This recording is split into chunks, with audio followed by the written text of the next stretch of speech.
নৈপৰীয়া ৰাইজৰ একমাত্ৰ ভৰসা নাও বাৰিষা অথবা খৰালি যিকোনো সময়তে নৈপৰীয়া ৰাইজৰ প্ৰয়োজন হয় এখন নিৰ্ভৰযোগ্য নাওৰ শিৱসাগৰৰ দিখমুখত অচ্যুত সাধনীদাৰে যোৱা 30 বছৰে প্ৰস্তুত কৰি গৈছে নাও মাজুলীৰ হালমৰাৰ পৰা মিস্ত্ৰী আনি বছৰেকত 100ৰ পৰা 200খন নাও নিৰ্মাণ কৰি আহিছে অচ্যুত সাধনীদাৰে শিৱসাগৰৰ লগতে তেজপুৰ যোৰহাট লখিমপুৰ আদি জিলালৈ যোগান ধৰে এই নাওসমূহ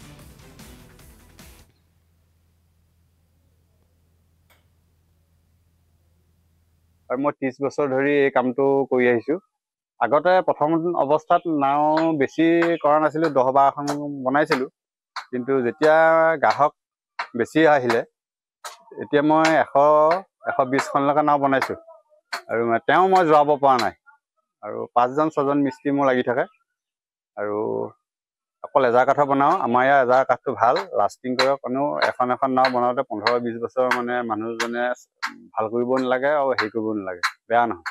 এদিকে আমাৰ লাষ্টিংটো বেছি কৰে আজি আহিছো বাইকন্দা ওচৰলে আমাৰ নাও দৰকাৰ হৈছে বাৰে কি আমাৰ গৰু মো এতিয়া বাৰিকাৰ দিন আহিছে বাইকন্দা মানে দুনিয়া আজাৰেদি বনাই নাও বহুত দিন লাষ্টিং কৰে এই কাৰণে বাইকন্দাৰ ওচৰৰ পৰাই নাও আমি আনিবলগীয়া হয়